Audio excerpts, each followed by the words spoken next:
어제는 크리스찬의 정체성에 대해서 이야기를 해봤었는데요. 많은 분들께서 댓글 달아주셔서 감사드리고 그 중에 한 분의 댓글만 꼽아서 제가 읽어드리자면 Unfalling Love님, 최근에 너무나도 아픈 이별, 트라우마가 되어버린 이별을 하게 되었습니다. 결혼을 이야기하던 상대방이 이별 후 너무나도 짧은 기간 안에 다른 분과 결혼을 해서 굉장히 이런 경우는 상처가 심할 수밖에 없습니다. 제가 가장 싫어하는 것이 환승이별, 환승결혼입니다. 자존감이 너무 바닥나서 내 자신이 너무 초라해 보였는데 너무나도 크신 하나님께서 나의 상처와 트라우마에 굉장히 관심이 많으시다는 말을 들으니 눈물이 나네요. 네, 너무나 가슴이 아프시겠지만 하나님께서 우리의 마음을 더 만지시고 자매님에게도 더 좋은 남편감이 나타나기를 축복하겠습니다.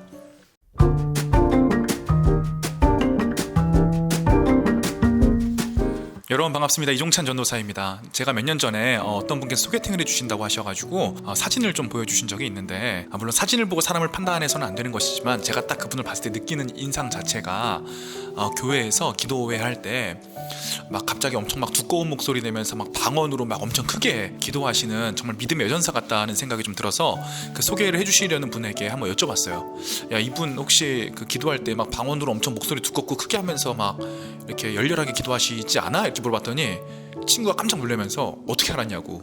여러분들이 이렇게 사람을 하도 만나다 보면은 인상만 봐도 어느 정도 좀 보이는 부분들이 있습니다. 제가 어떤 얘기를 드리고 싶냐면 남자 형제들이 소개팅을 하는 이유는 결코 교회와 주변에 믿음의 자매들이 없어서가 아닙니다.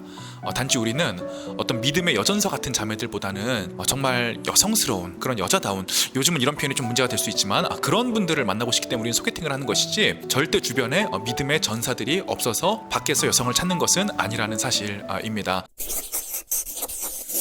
오늘 본문은 남성이 여성에게 자신의 사랑을 비유해서 표현하는 그런 장면입니다. 제가 먼저 좀 읽어드릴게요. 나의 사랑 그대는 바로의 병거를 끄는 날랜 말과도 같소. 바로의 병거라고 하면 이제 당시 이집트에 있는 전차 부대를 얘기를 하는 건데, 여러분들 탱크가 막 다가오는 장면을 상상을 해보세요. 어떻게 이 여성을 탱크에다가 비유를 했을까? 전차를 끄는 날랜 말과도 같다. 그 말에다가 비유를 한 거고, 그 당시에 전차를 끄는 말들은 굉장히 아름다운 것들로 장식이 되어 있었다고 합니다. 왜냐하면 그것이 나라의 국력을 보여주는 것이면서도 어떤 전쟁을 할 때 상대방의 전의를 상실하게 하는 그런 용도들이 있었기 때문에, 또 두 번째로는 여자에게 이렇게 사랑을 표현합니다. 따은 머리채가 흘러내린 임의 두 볼이 귀엽고 구슬 목걸이 감긴 임의 목이 아름답소. 사실 원어적으로는 정말 따은 머리채인지 아니면 감긴 구슬 목걸이인지는 정확하지가 않은데 아무튼 번역은 이렇게 해놨고요. 당시에 존재하던 여러 가지 따은 장식물들로 몸을 치장했던 여성에게 대한 최대의 찬사라고 생각을 하시면 편할 것 같아요. 그래서 이제 오늘 보시면 알겠지만 이 여성분이 굉장히 아리답게 꾸미고 다닐 줄 아는 분이었다, 이렇게 생각을 할 수 있을 것 같아요. 그렇다고 해서 꼭 여성들이 꾸미고 다녀야 되느냐? 그렇진 않습니다.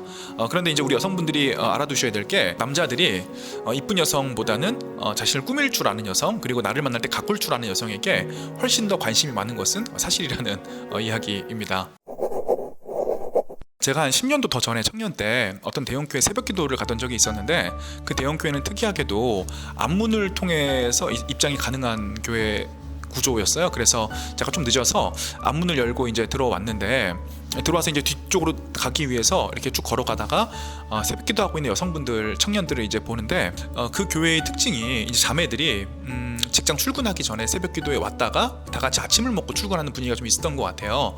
그래서 많은 여성분들이 회사에 가기 전에 이제 풀 메이크업을 한 상태로 새벽기도에 나왔었는데, 제가 본 여성분이 약간 사자머리를 하고 풀 메이크업에 이런 외출복을 다 착용을 하고 새벽 5시 반에 나와서 눈물 흘리며 기도하는 장면을 그때 봤습니다. 그래서 제가 그 자매가 어떤 자매인지도 모르고 또 그렇게 외모가 특출나지도 않았는데 그 자매에 대한 호감도가 갑자기 급상승, 엄청나게 급급급 상승해서 나는 그 자매가 어떤 인품과 어떤 성격과 어떤 신앙을 가지고 있는지도 모르는데 딱 3가지, 이 새벽에 풀 메이크업 했다, 그리고 풀 메이크업하고 풀 장착한 상태로 새벽 기도에 왔다. 아니 새벽 기도에 와서 울면서 기도를 하네. 같이 공동체 생활을 하다가도 어렸을 때부터 알던 동생이 갑작스럽게 여성스럽고 이쁜 옷을 입고 화장하고 나왔을 때, 그때 갑자기 얘 내가 알던 걔가 맞나? 이렇게 해서 사랑에 빠지고 결혼하는 경우를 굉장히 많이 봤습니다. 제가 그랬다는 것이 아니라 그런 경우를 많이 봤어요. 네, 그래서 뭐 크리스찬 남자라고 해서 신앙이 더 있는 여자에게 빠지거나 그런 일은 전혀 없으니까, 우리 자매님들 혹시 마음에 드는 형제분이 계시다면 그 형제분 만날 때 조금 이쁘게 꾸미고 나가신다면 진짜 좋은 기회가 있을 거고, 신앙과 인품은 그 이후에 어필을